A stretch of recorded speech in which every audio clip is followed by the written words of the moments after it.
Osama bin Laden, back from the dead, to die again and again for American foreign policy. Syrian dead pile up as Western powers cough, look away, then bomb Libya. In the UK, Ian Tomlinson unlawfully killed by police, says inquest. But who gives a fuck about that? Hello, reanimated corpses. Welcome to the fucking news. I'm pissing on you and telling you it's raining. Here are the headlines tonight. Osama is dead. Long live Obama, or something like that. Yes, Osama bin Laden, world hide-and-seek champion 2001 to 2011, has finally been found, cornered and executed. Killed by US Special Forces. Or Osama bin Laden was killed in 2001, if you believe Benazir Bhutto. Or he was arrested in 2003, if you believe Pakistan intelligence leaks. Or he was killed in 2005, according to neoconservative commentator Michael Ledeen. Or he died in 2006 of illness, if you believe the French newspaper Le Républicain. Or he was killed in 2009, if you believe Pakistan's president Asif Ali Zardawi. Whew. I'm confused. Is he really dead now? Really? No body or pictures of a body have been released. But according to the American government, he is dead. And it's a jolly good day for America that he is. Well, the American government. Stalwarts of honesty and believable announcements on global events. If you can't believe them, the official story of the raid has been changed so often you've got to wonder how they keep a straight face when they spew this pish. He was armed. No, he wasn't. His wife was a human shield. No, she wasn't. The Navy SEALs were fired on. No, they weren't. The president watched the whole thing. No, some of the cameras blacked out. And so on and so on. Anyway, the announcement of the death of Osama was well received around the world. President Barack Obama said, "Justice had been done." Really? That was justice? 25 heavily armed men abseil into somebody's home, shoot an unarmed man in the head, dump his body at sea, no trial, no summation of charges, no right to a jury of your peers, no defense counsel, etc. blah blah blah. Wow, justice has come a long way since I were a little boy. In reply to accusations of political execution, deception and obfuscation, the US government says Osama was named by many people we tortured as the mastermind of evil on Earth. And some of the moon evil as well. But the main reason for killing him was he resisted arrest. He resisted arrest? Shit, what did he do? Run around the bed? Oh, you can't catch me. Come get me. The compound where Osama was imprisoned, hiding, was built in 2003 with high walls and CCTV cameras around its helicopter landing pads, grounds. I expect Osama chose this as his hiding place because of its proximity to Pakistan's military bases and difficult escape routes out of town into the hills. Or maybe he liked his cramped room with no way of communicating to the outside world. Maybe he wanted a hideout that offered no safety from airborne assault. After all, America never uses helicopters for special ops.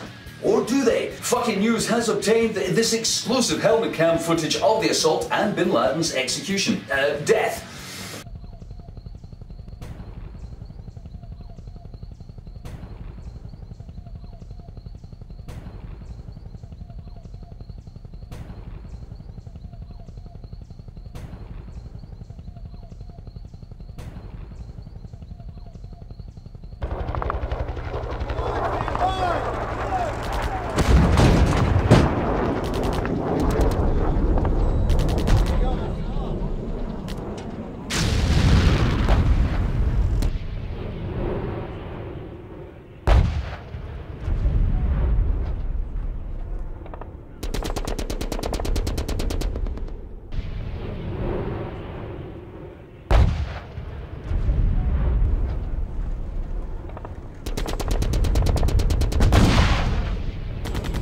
Shoot him in the head now. Almost unbelievable. Osama's death topped a special weekend for the powers that be, the royal wedding in London, the beatification of the old Pope in Rome, and the mission to execute/capture bin Laden commanded in Washington. The events sealed Beltane weekend celebrations for the Masonic voodoo tribe that inhabits these city-states. I can just imagine them feeding on our collective energy signatures with their trousers rolled up, mumbling something about the great architect while they wank onto a biscuit one of them will be eating for coming last. More on that story later. In Syria, dead bodies are piling up all over the country as President Assad sends tanks in to quell democracy protests. With no foreign media allowed in the country, it's hard to count the dead, but we are assured there's a lot of them. According to the UN, however, it's nothing like Libya, so we don't have to kill anyone. Oh, well, that's okay. Just as well, since they're so busy killing people in Afghanistan, Libya, Iraq, Pakistan. Syrian tanks may be killing people, security services may be disappearing protesters, but it's nothing like Libya, which is nothing like Bahrain and definitely nothing like Saudi Arabia. You see, Syria has allies. President Assad has friends, and the Syrian army has teeth. Big, shiny, modern teeth. Eek! Run away, Western morality. Run, run, run as fast as you can. You can't catch Syria. Its friend is Iran. In the UK, an inquest jury has ruled that Ian Tomlinson was unlawfully killed by a Metropolitan Police officer during the G20 protests in 2009. Fortunately for the Tomlinson family, PC Simon Harwood was filmed pushing the 47-year-old newspaper seller to his death to the ground in the City of London shortly before he collapsed. You might think with actual video footage of the crime and an inquest ruling in your favour, a conviction of PC Simon Harwood for murder would be just around the corner. But don't hold your breath. Since 1993, nearly 1,000 people, including children, have died in UK police custody, with not one single conviction. Let's go over these figures again, because they may be slightly confusing at first. 1,000 people died in police custody over 20 years, and by the way, we're not talking about crusty pensioners who dropped dead at the side of a truncheon. And during that period, not one police officer is convicted of anything. Nothing. Not negligence, dereliction of duty, even possession of racist views, or an arresting personality. Why is that, do you suppose? Is it because justice is blind? Or the law is an ass? Or is it that the police investigate their own wrongdoing? Nice idea, that. I look forward to being arrested myself and announcing to the police, a crime may or may not have been committed by me. I shall thoroughly investigate myself and let you know in due course. And finally, the Scottish parliamentary elections have resulted in a stunning election victory for the Scottish National Party. However, there was something to celebrate for Scotland's newest political party. Mick Keenan, standing for the Land Party in the Central Scotland constituency of Cowdenbeath, polled 276 votes. Over 5 times the number of votes polled during the general election last year. If this trend continues, the Land Party will be electable in 15 years. Nice. Thanks. And now the weather. The planet's fucked, it's your fault, and it's getting worse. Have a nice weekend.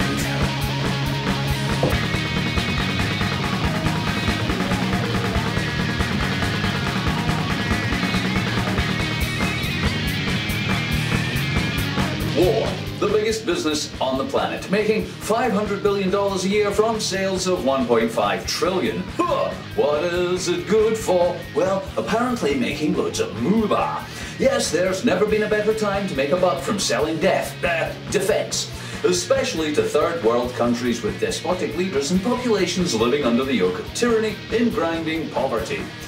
Post-World War II, millions of people worried that World War III would start in some flashpoint Third World War conflict, leading to a giant nuclear conflagration, destroying humankind in the process.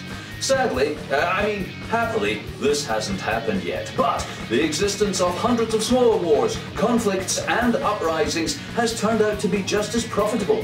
Here's our defense correspondent, cluster bomb limbless brown children.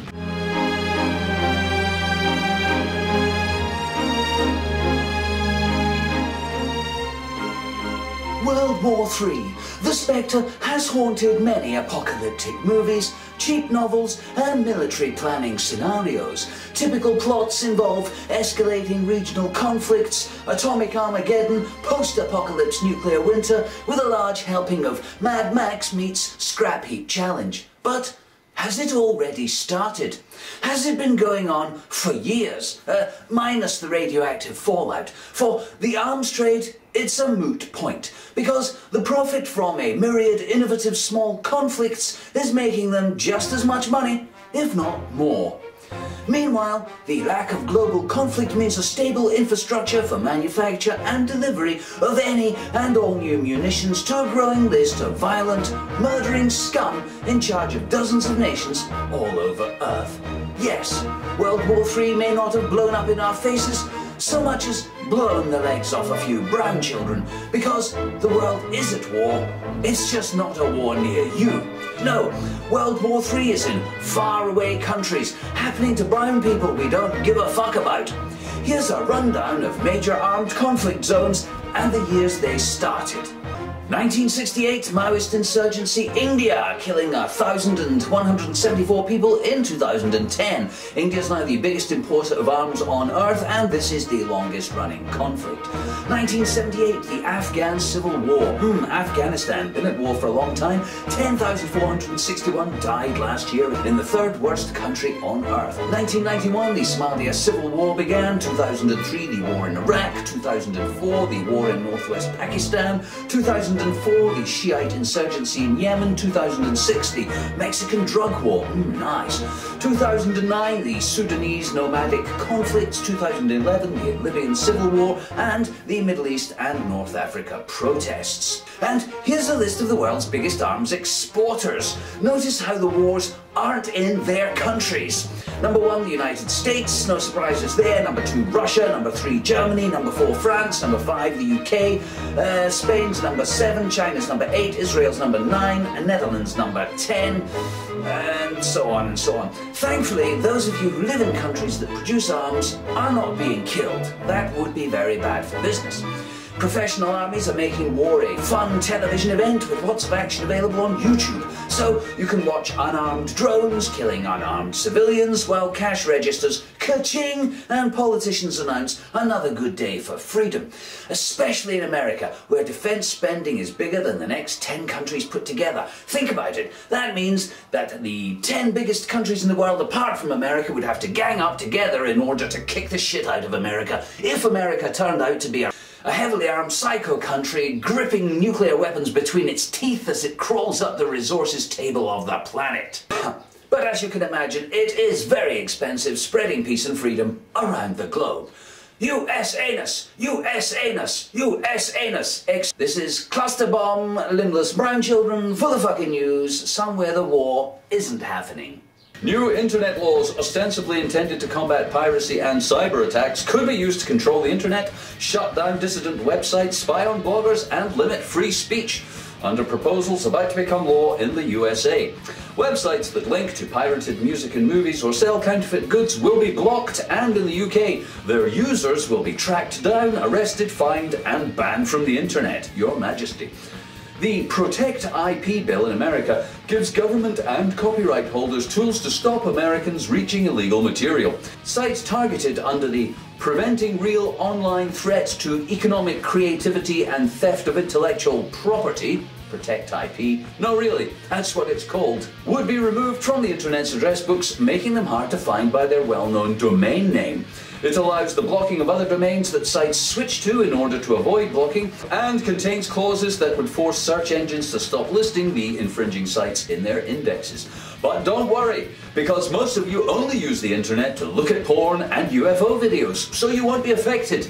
The rest of the time, the internet's marginally useful as a tool to embarrass governments by publishing their lies and keeping tabs on their crimes against truth, humanity, reason, good taste, good sense, common sense, and civil rights. But, you probably won't miss that bit of it. Just go back to Googling Nibiru and Asian schoolgirls. This law is good for business, and that means it's good for you. More on that story later. In the UK, Sienna Miller is to accept $100,000 in damages from the News of the World after the paper admitted hacking the actress's phone. A series of inquiries and a legal case have been exploring just how widespread the practice was. It was this widespread! With implications for the police, celebrities, and politicians. More celebrities and public figures have alleged their phones have been hacked than were actually hacked. Some have launched legal action against the paper or the police for allegedly failing to investigate the hacking. Former News of the World editor Rebecca Brooks told the Commons Committee that they had paid police for information in the past. Gee, do you think this might be the tip of the iceberg?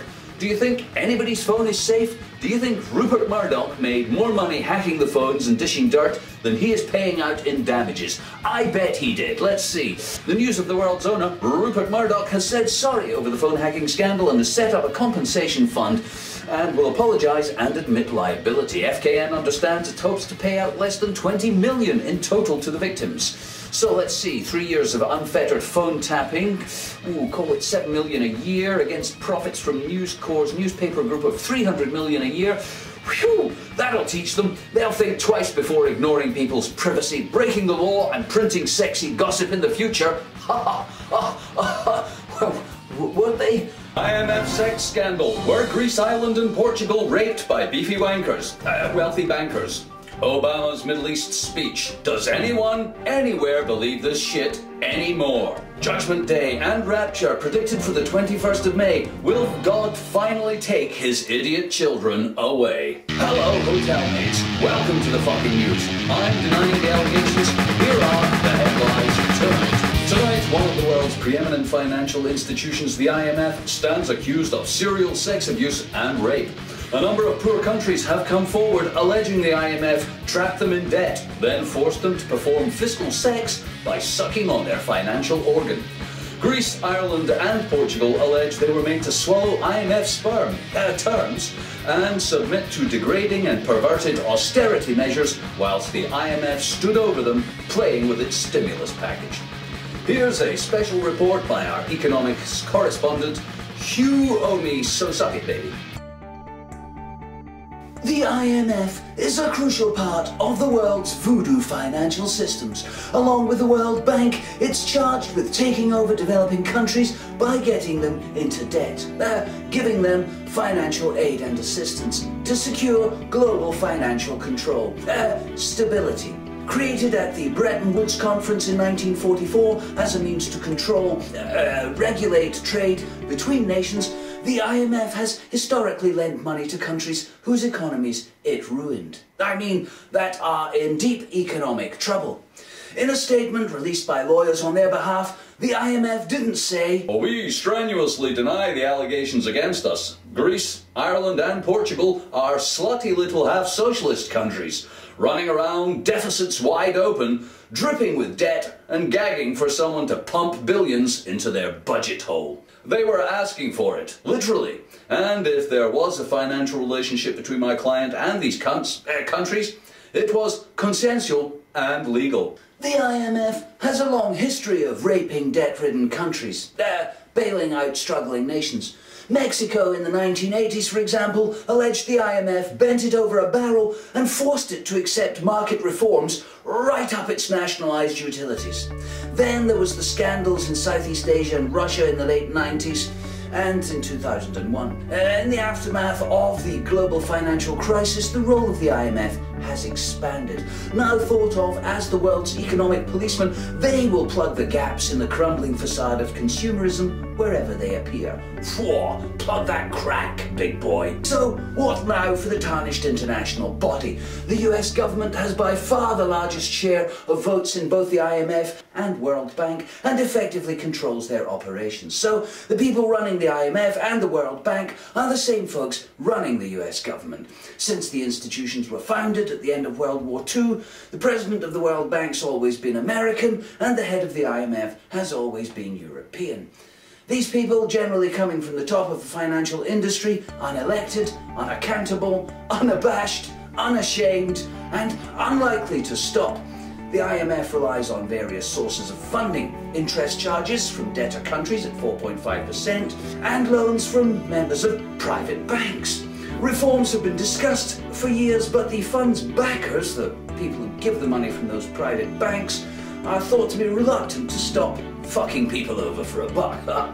More on that story later. Barack Obama gave a key US policy speech about the Middle East. Here's his speech in full with analysis by FKN diplomatic correspondent Furious Supposition. People, America, I want to thank Hillary Clinton, who is approaching a new landmark. 1 million frequent flyer miles. Yo, bitch, how you like hotel food? Huh? I count on Hillary every day and believes she will go down on many powerful men to secure our national security. Whoa, she's a whoremonger selling guns for oil and taking it for the team. For months, we have witnessed extraordinary change taking place in the Middle East. Shit, man, angry mobs is fucking up our regional puppets. Country by country, the people have risen up to demand basic human rights and an end to American-backed dictators.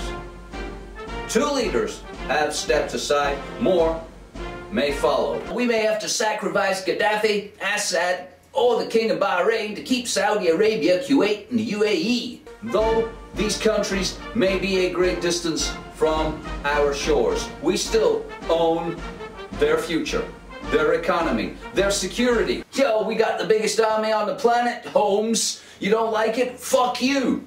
Our nation was founded on rebellion, and I would not be standing here unless past generations turned to non-violence. Yo, crackers, who the man now? Hey, who the man? Protesting peacefully together to make real those words that declared our nation. We hold these truths to be self-evident, that all men can be profited from equally. Those words must guide our response in the Middle East. America was founded on the belief that indigenous people should be slaughtered and their genocide forgotten.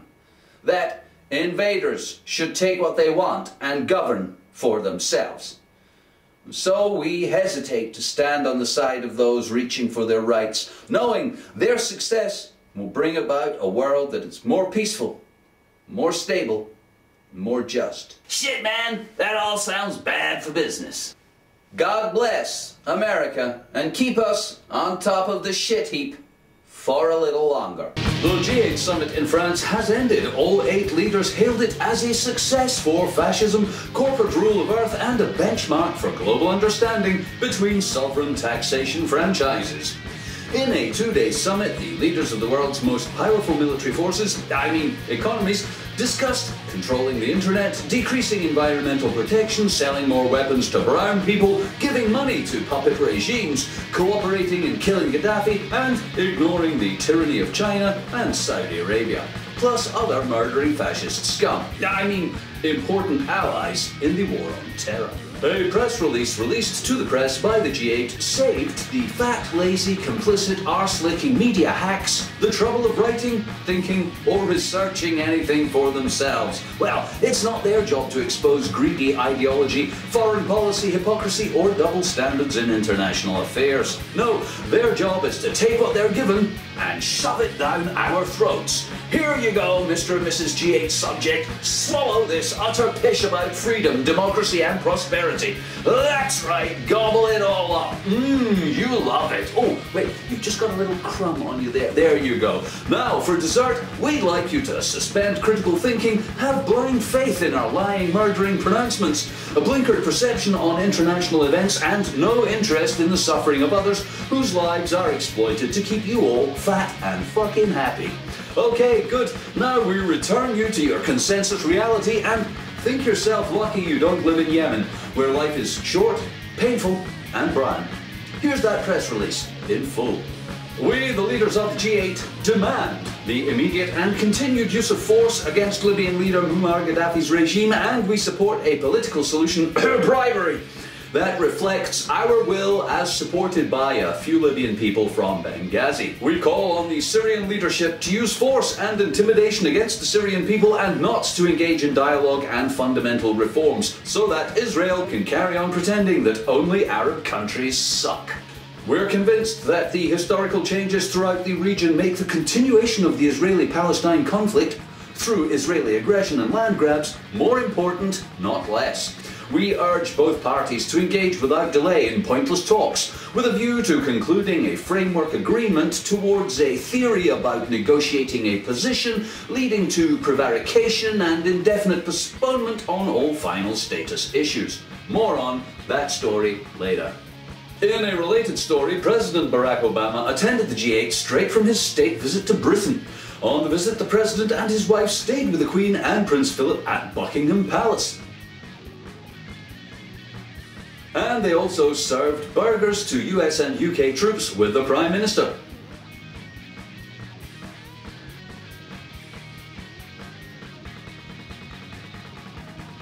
And President Barack Obama made a historic address to the Houses of Parliament and the House of Lords. Here's that speech in full. My Lord Chancellor, Mr. Speaker, Mr. Prime Minister, my Lords and members of the House of Commons.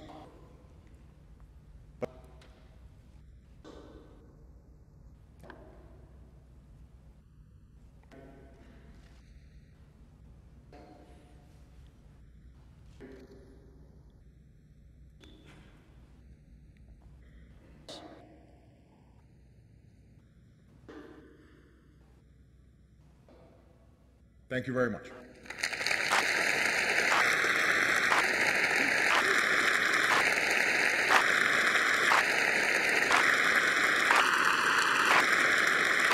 Democracy for the people of Greece as loan sharks save their deposits. Taliban to take over Afghan state security since nobody can stop them. In the UK, protest strikes for stupid cunts. Foolish stunts, says David Cameron. Hello, debt-ridden suckers. Welcome to the FKN Newz. I'm fisting your asses. Listing your assets. Here are the headlines tonight. Police, feardom and democracy is safe in Greece tonight. Peace, freedom and democracy. Amidst violent clashes between police and protesters, the Greek parliament voted in favour of a fantastic package of poverty, austerity measures, intended to save a few wealthy bankers losing their money. Save Greece from running its own affairs. The proposed tax hikes and spending cuts are very popular with bankers who lent the money they knew the nation couldn't afford, as it means they now own Greece, its people and its resources. Hurrah! Here's a special report from our correspondent in Greece, Stelios Detmassis. Viewers are warned this report contains flash photography and disturbing scenes of a population powerless to resist financial slavery.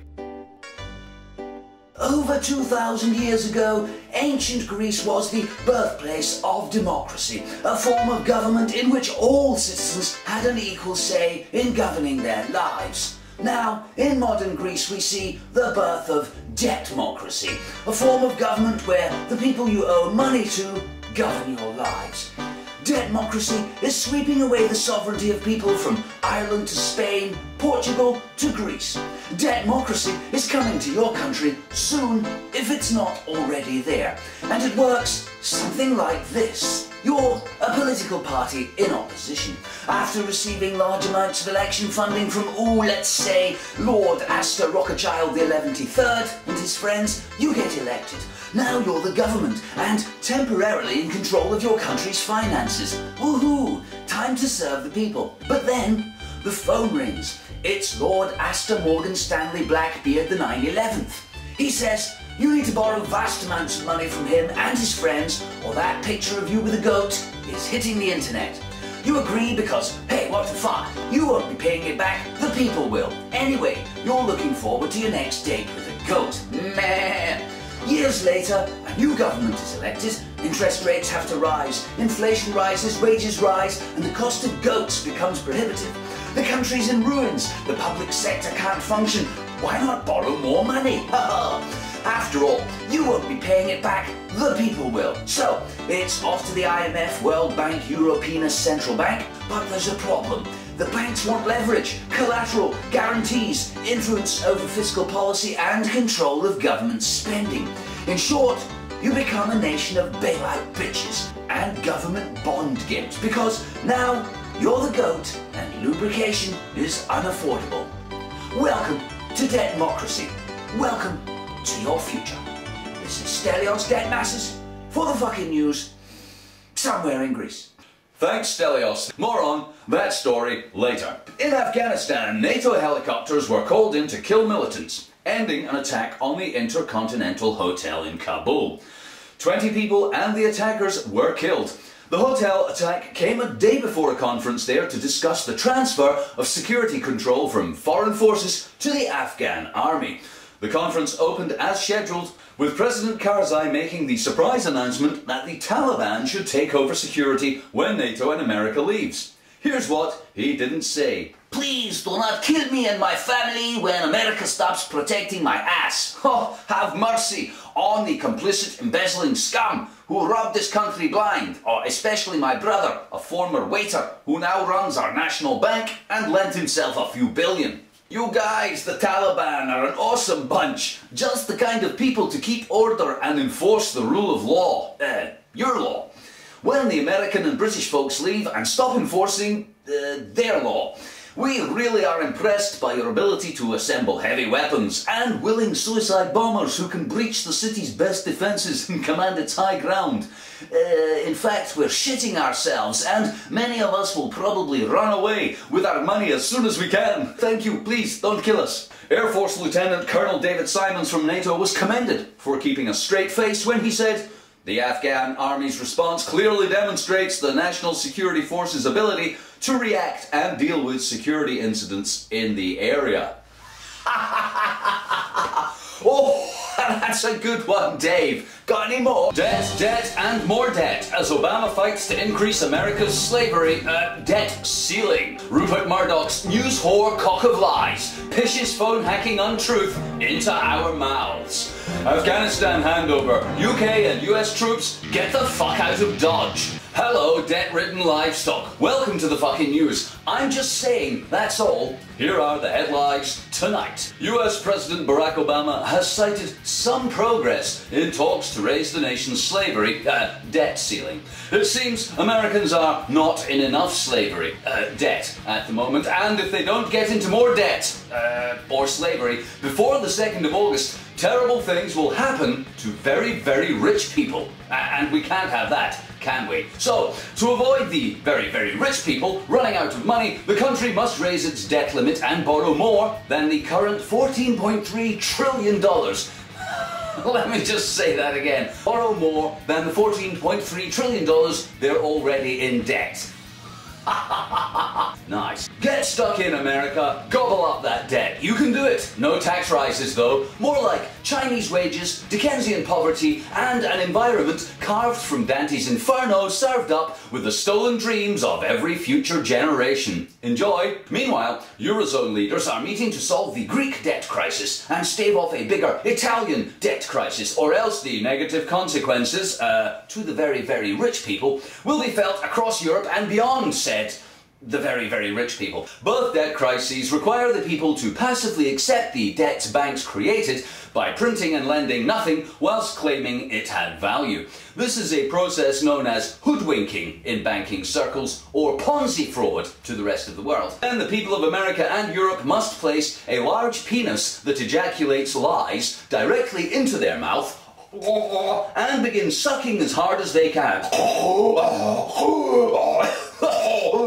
If any of the lies are not swallowed completely, European leaders and President Obama may have to hold their own people down as banks fuck them again and again and again with a strap-on pyramid until very, very rich people feel a bit better. More on that story later. Rupert Murdoch, a global multi-billion-dollar media giant, had humble pie served in his face as he was brought before the British Parliament to answer questions about phone hacking by the news whore International News of the World. As police chiefs resign and executives' heads roll, it seems that nobody knew anything at all about it, ever. Unless you can prove it. David Cameron, for instance, didn't ask the Murdochs through Rebecca Gingerlocks to do a hatchet job on Gordon Brown so Tory scum could secure an election victory. In exchange, Rupert Murdoch didn't want to control all satellite TV in the UK, and the Tories didn't want him to use his empire to spew propaganda about nationalism and the war on error.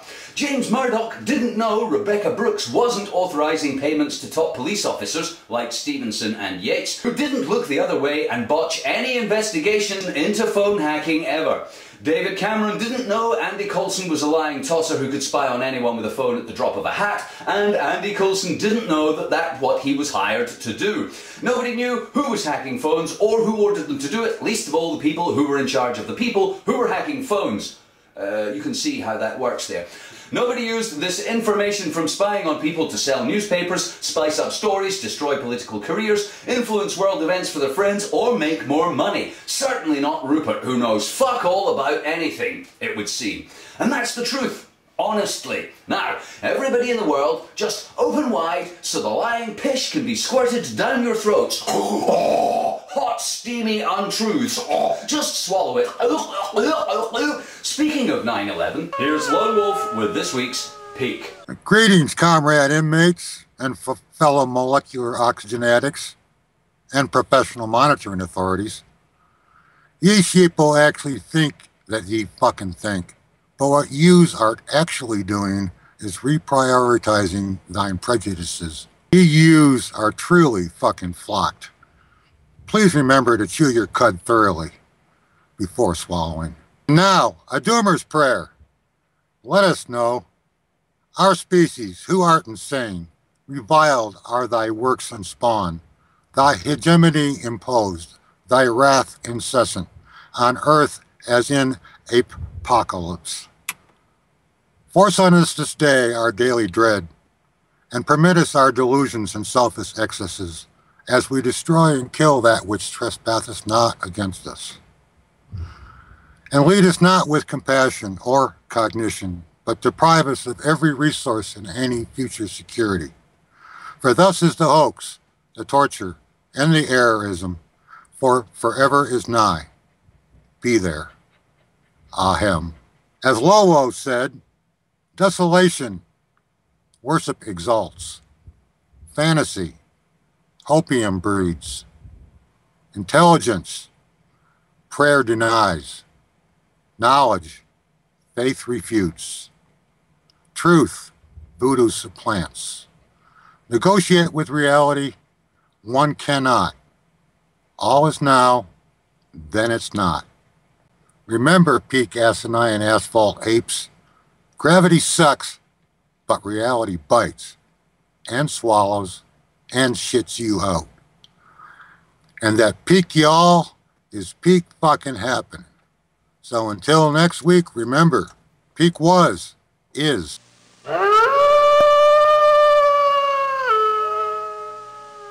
Mubarak on trial for being America's henchman. Murder and corruption. UN says Syria's murder of civilians is maybe a bit not nice, isn't it? Just a little bit. All is well as world poodles for corporate scum who own the planet go on holiday. Hello, witnesses for the prosecution. Welcome to the fucking news. I'm only obeying orders. Here are the headlines tonight. Egypt's ex-president Hosni Mubarak confessed to getting caught and being held against his will on the opening day of his trial in Cairo. For the first time ever, an Arab country has, of its own volition, using the army still paid for by America, put its former ruler on trial. He was wheeled into court on a hospital bed into a cage as a special Orwellian memory gas was released into the courtroom, making all inside forget that this insignificant little peacock was just a thug for America and Israel. The gas was so strong that not even the allegedly free Western media has reported anything of the like. It's almost as if a palpable wanton delusion generator were operating in the world's press, as no horror stories of his acquiescence to American or Israeli atrocities were recounted in court at all. Not a single mention of his years of brutal dictatorship backed by these fascist states who pumped arms and hyped militarism and nationalism were breathed by anyone, anywhere. Instead, the charges against him are conspiring in the killing of protesters and abusing power to amass wealth. I thought they were qualifications for Western support. No? Well, the 83-year-old is being tried with his sons, who deny they would ever have backed repressive border controls on Gaza without billions in military aid for decades. Anyway, Mr. Mubarak was forced from office by mass demonstrations in February. The charge of ordering the killing of protesters carries the death penalty, and to be honest, the sooner he's dead, like Saddam and Osama, the better. I mean, it's so embarrassing having people appear in public spilling the beans on, let's say, CIA torture, killing of rendition suspects, or Egyptian assassination policy dictated by Mossad. fake terror attacks, Western-sponsored wars and biological warfare, etc. blah blah blah. Not that I'm saying that happened, just that it would be embarrassing if it did. Some 3,000 soldiers and police were drafted in to maintain order at the trial. They were fresh from Tahrir Square, where they used live rounds and tear gas to clear protesters who claimed the same fuckers are still running the country. Over the past month, there have been renewed sit-in protests in Tahrir Square by people angry with the slow pace of change. But while no one was watching, the army moved in and slaughtered them all. I'm only joking. They just gassed them, beat them, arrested them, and put their names on a secret government watch list. Oh, freedom!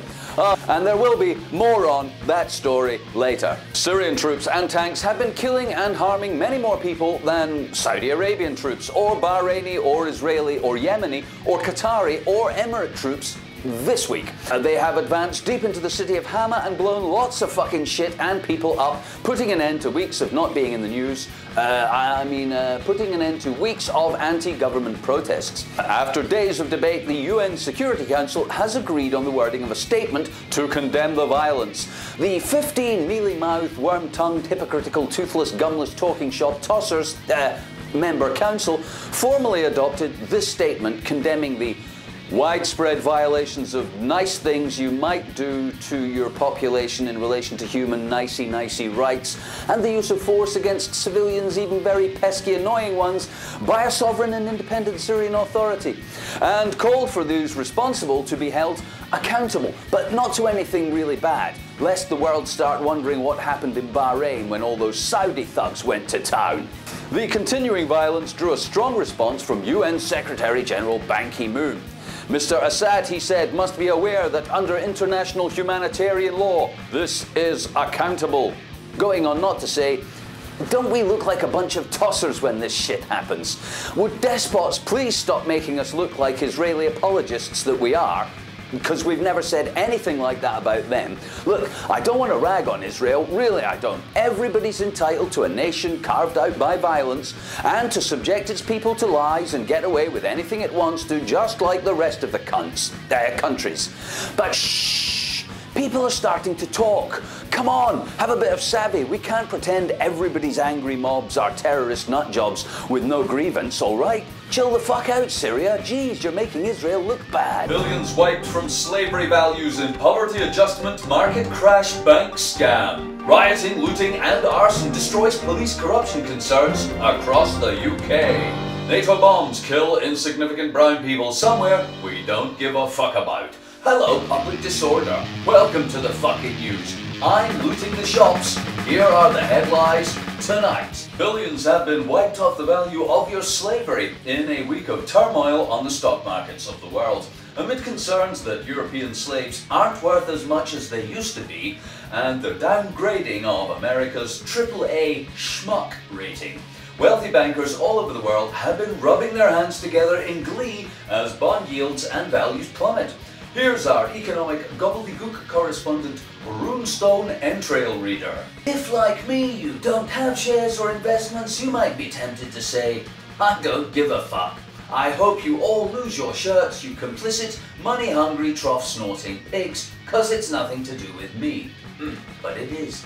You see, part of the current, recurrent, permanent, fantasy financial crisis has to do with the cost of slavery or government bonds. Bonds are promises by your government to submit you to economic slavery and tax you to death in order to pay back banks who bought the bonds.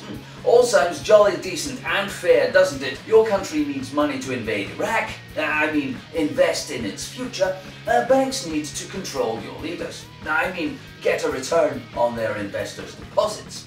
Awfully quantitative easing, you know. Banks give governments imaginary money and your government give them your chains, national bonds, promising to tax you till you die or keeping you alive isn't worth it anymore.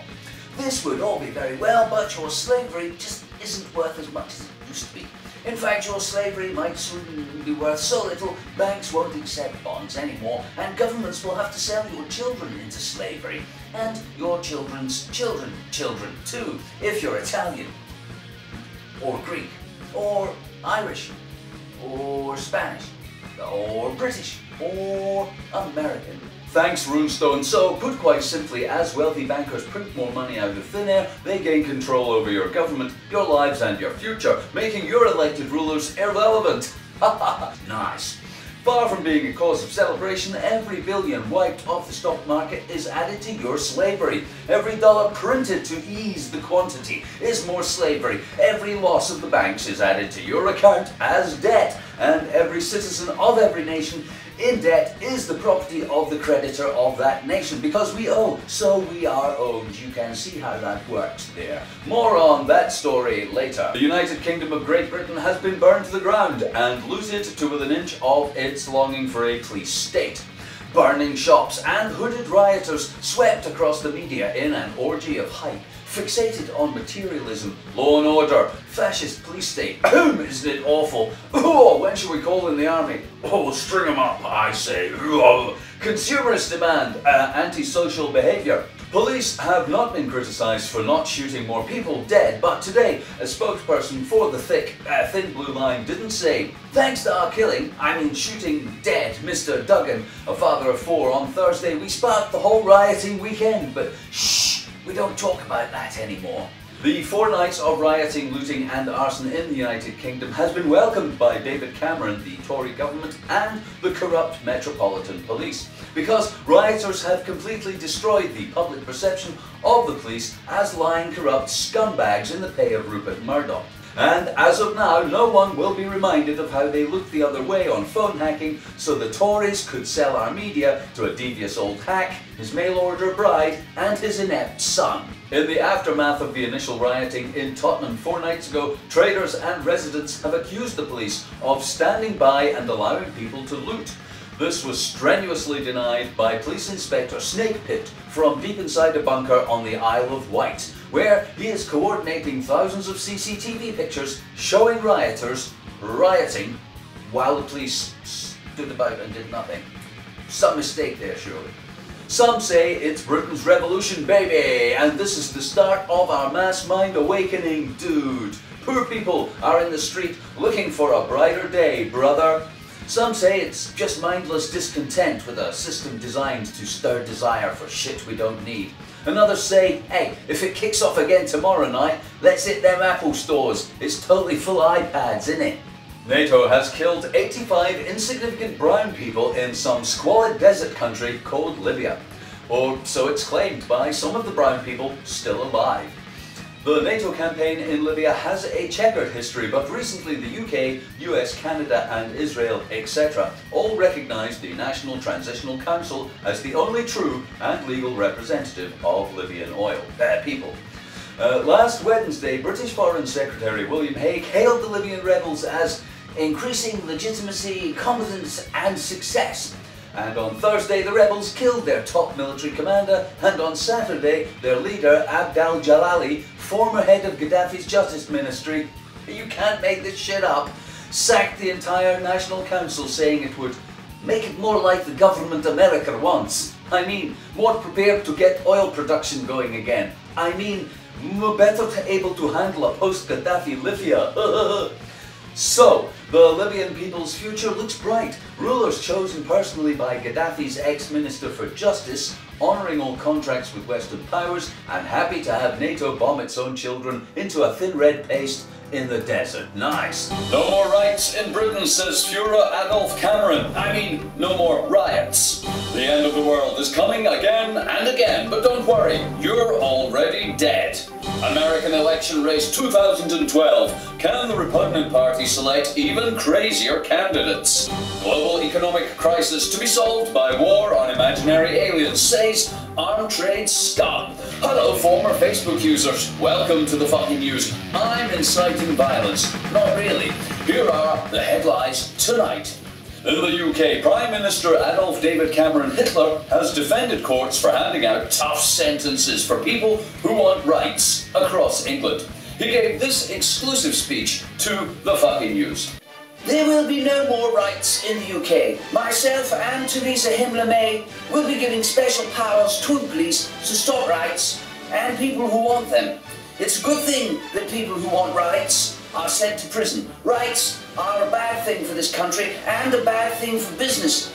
Though the rights they had in Egypt and the rights in Syria are okay, but they're completely different, honestly. We propose that whole families be thrown out of their homes and stripped of their incomes if convicted of a crime related to a right. These and other measures will ensure an end to rights for young people, black people, white people and poor people. An end to rights about privacy, poverty, oppression, discrimination, and an end to rights about free speech and freedom of association. In fact, sod it, you know. Why don't we just go the whole hog and round up the jippos while we're at it? And the puffs and the packies. I mean, why delay the inevitable? You know where this is going, haha, don't you? Oh yes. We will not tolerate rights. We will not allow rights. We will destroy rights and people who want them, and we will be victorious in the war on rights. A total war. No one has any rights, ever, and our glorious police and curfews control the streets, wiping out rights across the country. And forevermore, until decent, hard-working, obedient slaves can make shit we don't need, pay their taxes, use state-sanctioned communications, and stay in their homes at night, obeying and working, obey and work, obey, obey, obey.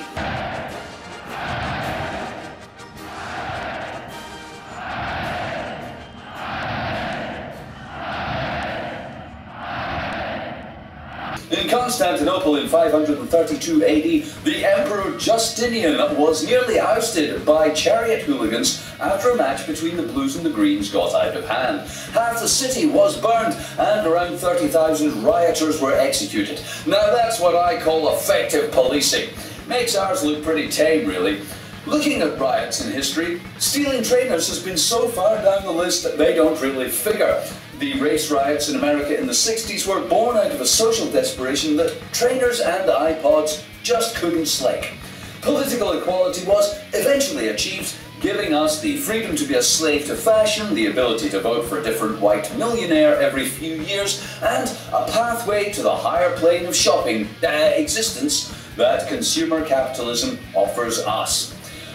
The UK riots were, of course, justifiable until the first box of trainers was stolen. You see, what really pisses us off about the riots was the looters' rampant consumerism. How dare they want the stuff in the adverts? Hear that sound? That's Karl Marx. He's spinning so hard in his grave, he could be a source of perpetual energy. You see, nobody wanted to get the means of production. They want the products of production. Yes, capitalism is a success when the scum still want what's offered by the bankers, corporations, politicians, etc. Imagine if the rioters picked flowers instead of looting. It would be the death knell of consumerism. So, in some sense, these riots speak of the enduring attraction of shopping, but with contactless billing. More on that story later. Catastrophe, disaster, Armageddon, end times, the Mayan calendar, Comet Elenin, Uncle Tom Cobley and all. It's the end of the world. Again. Yes, be afraid, be very, very afraid, as global warming, Iran nuke, mega tsunami, radioactive alien mutant poison decimates life on Earth in a Mad Max meets G.I. Joe imaginary apocalypse that's always coming, but never quite gets here. Don't worry though, because no matter when the world is going to end, the fact is, we're already dead. Yes, we died shortly after entering the education system of our psychopathic nations. We live like ghostly vultures on the carcass of civilization. Our air is poison, our food is poison, our medicine is poison. We stare like zombies at the flickering shadows in a box, while the trees that keep us alive are burned to fuel its lights. We rake the planet and call it growth. We kill innocence in the name of freedom. We avert our eyes from the corpse as we chew and suck on its guts. We're dead and this is the afterlife, so don't worry about it. In fact, Since this is the afterlife, we can all enjoy ourselves. It's like paradise, but with murdering scum for company. We have survived the temptations of the earthly realm to enjoy ourselves in the sunshine and wonder at the stars. Instead, we have struggled to kill ourselves physically, spiritually, economically, and environmentally. We transcended the consciousness of humanity and became a kind of pure, ethereal asshole energy. Oh, we could have lived long lives of song and dance in tune with nature and in balance with the needs of other life on the planet, but we chose the higher path of materialism, greed, selfishness, division, and war. Nah, the end of the world isn't now. It was then, when we exploded atomic bombs in our air, when we filled the oceans with poison, when we cut down and burned the trees, when we sold each other into shoppery. That's when the world ended, so don't worry about it. And, more importantly, stop fucking telling me about it. The planet's fucked, you're dead, I'm dead, we're all fucking dead. So please, turn the music up and let's see if we can't enjoy this eternal garbage party without your fear-mongering bollocks. Thank you. Some of us are trying to enjoy death. In America, the presidential race is just around the corner, and the process to select a patriotic, nationalistic, God-fearing, money-loving, techno-fascist corporate whoremonger to contest the election has begun. The Iowa straw poll is considered the first big test of the presidential race, and the winner was Congresswoman Michelle Bachmann. She may be better looking than Palin, but is she any crazier? Hell yeah! She thinks lesbians get cancer because God hates them. Glenn Beck can solve the national debt. A talking snake is the cause of humanity's problems, and creationism is scientific. But select who you want, America. They're just puppets anyway. Your shadowy puppet masters are still gonna want you to make shit, eat shit, buy shit, kill shit, want shit, need shit, and fear shit, no matter who's in the White House. And not that there'll be much shit to go round soon as America slides into decay and slowly becomes a second-rate country with a poorly educated population of Bible-thumping, flag-waving shopper morons. People with just enough income to stuff the remnants of the easy life down their throat. Oh yeah, take it away! Whilst watching reruns on television from when America mattered. Go on, repugnant party, select anyone you like. Even Ron Paul, the man with medieval religious beliefs, who wants gold to back up the capitalist murder machine instead of oil. That'll make a difference. Yeah, the planet will be fine when Ron Paul has pulled troops out of the desert, shut the Fed, and forced women to give birth to children they don't want. Yeah, Ron will fix it. We'll all just hunker down in the USA-ness and make our own eat shit, want shit economy. Fuck the rest of the planet. Some more. It'll be like the 50s, but with better miles to the gallon. In a related story, economists in the US have come up with a plan to save the faltering global economy by declaring war on aliens. The policy, which may soon be adopted by the Obama administration as conflicts in Iraq and Afghanistan winds down, has received a cautiously optimistic response from the few wealthy bankers who own the earth. Here's Lord Astro Rockerchild the 11th speaking at a conference to decide how to get rid of poor people and keep war factories open. That should be how to kill peasant scum and keep making money. How to distract the population from slavery whilst ensuring their slavery. Nice. Anyway, here's Lord Astor. Ladies and gentlemen, let's not beat around the bush. The economy sucks, growth is down, and poverty is beginning to spread to the middle classes. Now, you all know what happens when those whinging tossers suffer just a little bit. It's moan, moan, fucking moan. Before you know it, they'll be articulately questioning why all the habitable land on Earth is owned by us, a few wealthy families, and we don't want that. Do we? It's been proposed that we declare war on extraterrestrials in order to increase fear, insecurity, and military spending. Now, it doesn't matter if aliens exist or not. Let me remind you that global terrorists don't exist. Well, except us, of course. And look how much money they made for us. So, after declaring war on ET, we create some kind of fake attack on a city that's going down anyway as sea levels rise, London, Tokyo, New York, that sort of place. And then we say, E.T. did it. It's bloody marvellous. We flash a couple of grainy pictures, loop the video from the fake attack on TV. It works every time, I assure you. So, now, this will mean massive spending on our corporate war machine. I mean defence budgets. And as millions of dumb smucks join space marines from all over Earth, we'll be able to send them to their deaths on the dark side of the moon, where the alien bases are. Nudge, nudge, wink, wink. This is not only good for the economy, but it thins out the number of peasants. A spiffing good idea. We could go on forever. Well, at least until real aliens turn up to share their technology with humankind and show us how to live in peace and harmony. Then I'm afraid we're all fucked. But until then, no one can stop us. It'll be almost as good as the 2 world wars we faked, or that 9/11 thingy the Bushes cooked up. Anyway, chin chin.